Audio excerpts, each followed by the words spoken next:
네, 여러분 안녕하세요. 반갑습니다. 취업준비생들의 멘토 테디쌤입니다. 오늘만큼은 오랜만에 예비 승무원들의 멘토 테디쌤입니다. 이렇게 소개하고 싶네요. 오늘 이야기는 다소 조금 길 수도 있습니다. 하지만 항공승무원을 꿈꿨거나 아직 그 꿈을 꾸고 있거나 여전히 가슴속에 품고 있는 여러분들은 반드시 이 영상을 끝까지 보실 필요가 있습니다. 참 생각하면 가슴 아프죠. 정말 수많은 승무원 준비생, 취업 준비생들이 그 꿈을 가슴에 품고 열심히 살고 있지만 일본 불매 운동부터 엎친 데 덮친 격으로 코로나 사태까지 누가 이렇게 될 줄 알았을까요? 생각보다 이 비채용 기간 공백기가 너무 길어졌죠. 몇 년째. 어떻게 보면 저 같은 경우에는 늘 항공사 공채가 있었기 때문에 세 곳의 항공사에 합격할 수 있었지, 저라고 해서 지금 같은 상황에서는 승무원이라는 그 꿈을 절대 이룰 수 없었을 거라 생각합니다. 어쩌면 참 저는 운이 좋았죠.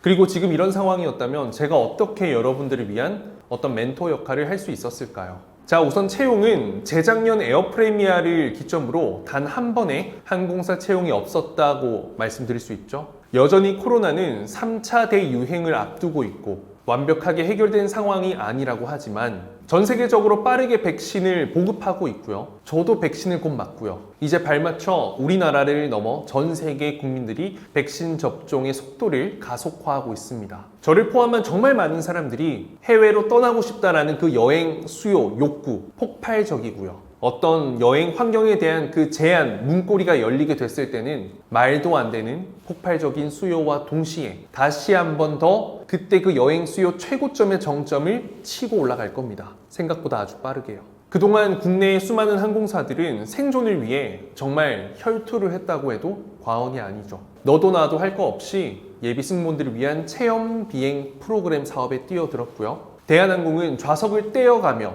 화물기 운용으로 수익 창출에 최선을 다했고, 아시아나항공은 경영 악화로 인해서 대한항공과의 인수 합병이라는 큰 문제의 산을 마주하게 됐고, 제주항공은 그 속에서도 반짝이는 아이디어로 실제 호텔 내 기내식 카페까지 다양한 수익 구조 창출을 위한 혹은 또 다른 위기를 계속해서 마주하고 극복하고 도전하고 노력하고 있습니다. 하지만 이런 생존의 위기 속에서도 힘들지만 그 위기를 기회로 만들기 위해서 타이밍을 노리는 항공사들도 있습니다. 우선 티웨이 항공 같은 경우에는 장거리 노선 비전 2025를 통해서 이미 그 포부를 밝혔고요. 신년사의 경우에도 대표님께서 위기를 기회로 만들어내겠다라는 확고한 의지를 보였죠. 그래서 에어버스 330 총 5대를 순차적으로 도입할 예정이고 내년 상반기 초에 첫 1호기가 들어올 예정입니다. 그리고 에어프레미아 같은 경우에도 힘찬 날갯짓을 하고 있죠. 물론 직원들이 급여를 받기도 힘든 경영 악화의 상황까지 갔던 건 사실이지만 실제 1호기가 도입되었고요.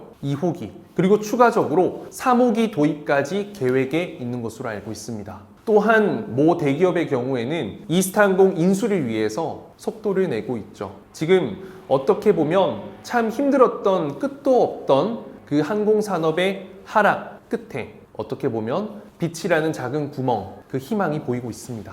코로나 사태로 인해 수많은 승무원들이 이 항공업계를 떠났습니다. 어떻게 보면 항공산업의 가장 큰 호황기의 그 일단락, 일막장이 끝나고 새로운 이장을 준비 도약하고 있는 시기다. 새로운 부흥기를 위해서. 그리고 지금이 그 도약을 위한 전주가 아닐까라는 확신을 합니다. 항공사는 기업입니다. 항상 어떤 발생할 문제를 미리 예측하고 그 문제를 해결하기 위한 준비 대책을 마련하죠. 항공사 신규 채용은 이럴 때 열립니다. 자, 첫 번째로 새로운 항공기가 도입되었을 때, 두 번째로 새로운 노선이 추가되면서 추가적인 스케줄 편성과 함께 추가 인력이 필요할 때, 세 번째는 퇴사자와 휴직자로 인해 그 공백을 대체하기 위한 그런 인력들을 위해서 항공사는 신규 채용을 하죠. 물론 국가에서 어느 정도 압박이 있을 때 참여하기도 하지만요. 저는 그렇기에 항공사 신입승무원 채용은 결코 먼 일이 아니라고 생각합니다. 그건 지금 앞서 말씀드렸던 그런 팩트와 항공사들의 계획, 준비 상황이 말해주고 있죠. 물론 모든 항공사가 채용을 한다는 것은 아니겠지만요. 그래서 빠르면 올해 말, 조금 늦더라도 내년 초에 채용하는 항공사가 반드시 있을 겁니다. 새로운 항공기가 도입되는데 기존의 항공기를 반납하지 않았다. 그 한에서는 반드시 신규 인력 채용이 필요하다는 거죠. 특히나 티웨이 항공 경우 장거리 노선 갈 거잖아요. 에어버스 비행기가 고장이 잘 납니다.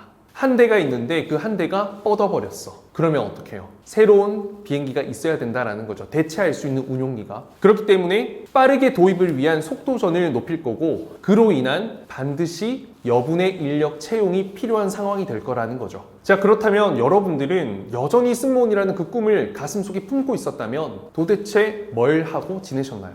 어떤 준비를 하고 있나요? 아니면 무엇을 해왔나요? 혹은 앞으로 어떤 준비할 계획이라도 있으신가요? 저는 이 긴 비채용 기간 동안 끝에 면접장에 가게 됐을 땐 여러분들이 어떤 특정 서비스 경력 분야에서 쌓았던 경험, 혹은 또 다른 승무원이 되기 위해 했던 그 가시적인 결과물이 있는 노력물은요, 반드시 면접관에게 인정받을 수 있는 포인트가 될 거라 생각합니다. 그래서 떼어놓을 수 없는 게 무엇인가요? 외국어죠. 여러분들은 반드시 비채용 기간 동안 외국어 공부 열심히 해서 국제적인 역량을 갖춘 승무원이 되기 위해 많은 노력을 했다라는 것을 보여주셔야 할 겁니다. 보여줄 수 있는 결과, 증명할 수 있는 것이 없다면 그냥 말로만 하는 허상이고, 이는 여러분들 변명받게 되지 않습니다. 마지막으로 오랜 시간 동안 기다려온 만큼 소중한 그 기회를 결과로 바꿀 수 있는 면접 실력이 반드시 필요할 겁니다. 반드시요. 코로나 사태 이후 정말 많은 서비스에 대한 변화가 있습니다. 산업 자체에 말이죠. 서비스에 대한 가치관도 많이 바뀌었고요. 그에 따른 트렌드, 승무원의 역할, 항공사의 비즈니스 창출 구조도 상당히 많이 바뀌었습니다. 이에 대한 분석과 준비, 대책 없이는요, 좋은 결과로 이어질 수 있을까요? 여러분들에게 묻고 싶습니다. 일단 한번 상상해 보시죠. 항공사 채용이 떴을 때 얼마나 많은 인원이 그 채용에 지원할지. 저는 그 수가 상상 초월하지 않을까라고 생각합니다. 제 기억에는 만 몇천 명의 지원자가 대한항공에 지원했던 게 아마 최고 높은 경쟁률, 이렇게 지원자 수로 기억하고 있는데요. 이번에 신규 채용이 뜬다면 정말 마지막이다라는 마음가짐으로 지원하는 수많은 지원자, 정말 셀 수 없을 것 같아요. LCC든 어떤 항공사든 상관없이요. 꿈을 향한 마지막 도전이라고. 일단 코레일 관광개발 열차 승무원 지원자 수만 봐도 충분히 알 수 있잖아요. 이번에 체험형 인턴인데도 이렇게 많이 지원한다? 그리고 아마 항공사에 있는 임직원들도 다 알고 있습니다. 수많은 항공산업을 준비했던, 승무원을 꿈꿨던 친구들이 2년이라는 시간을 송두리째로 날려버리게 된 외부의 어쩔 수 없는 그 상황, 환경들을요. 그래서 저는 조심스럽게 어떤 항공사에서 기존에 나이 커트라인이 있었을 건데 조금은 제너러스한 관대함을 보여주지 않을까 기대하고요. 그랬으면 바라고요. 그러지 않을까라는 생각도 합니다. 내 나이가 20대 후반이라서 안 될 것 같다라고 생각하시는 분은요, 그냥 접으셔도 좋지만 할 수 있는 모든 걸 해보는 거 저는 필요하다 생각합니다. 진정한 성공은요, 후회가 없는 도전이고요, 진정한 실패는 후회만 남는 겁니다. 저는 여러분들이 후회 없는 지원을 할 수 있도록, 현장에서 후회 없는 면접을 보고 나올 수 있도록 도움드릴 자신이 있습니다. 여러분, 세상에 그 어떤 것도 영원한 상승 없고요, 영원한 하락도 없습니다. 비트코인 보면 딱 그렇잖아요. 모두가 비트코인을 찬양하고 환희하고 믿음에 빠져 있을 때 정확하게 그때 배신을 하죠. 모두가 끝났다고, 쓰레기라고 뒤돌아설 때, 그때 누군가는 부자의 기회를 얻게 되는 겁니다. 저는 이 길고 길었던 비채용 기간의 끝이 반드시 곧 올 거라고 생각합니다. 지난번 제주항공 합격, 그리고 에어프레미 합격, 참 그 이후로 오랜 시간 동안 제가 합격 소식을 알려드리지 못했고 채용이 없었으니까 대신 열차 승무원부터 수많은 일반 기업에 합격했던 사례로 여러분들에게 동기부여와 희망을 드렸습니다. 머지않아 오랜 시간 준비된 존버 정신으로 그 꿈을 고된 시간 끝에 이룬 많은 사람들의 성공 사례를 여러분들에게 들려드리고 싶습니다. 저 또한 지금까지 포기하지 않고 이 분야에 끝까지 남아서 취업준비생들의 멘토로서 최선을 다해왔고요. 준비된 멘토, 준비된 존버 이어왔습니다. 오랜 시간 버틴 여러분들은 반드시 그 기회 잡게 될 겁니다. 꿈을 깨지 않는 순간 그 꿈은 여러분들의 것이며, 꿈을 깨버리는 순간 돌이킬 수 없는 후회로 남을 거고, 꿈을 접어도 좋을 만큼 최선을 다했다면 그 꿈은 반드시 여러분들 옆에 있을 겁니다. 현실로요. 다들 화이팅입니다. 열심히 준비해서 꿈을 꼭 이루는 여러분들이 되길 바랍니다. 감사합니다.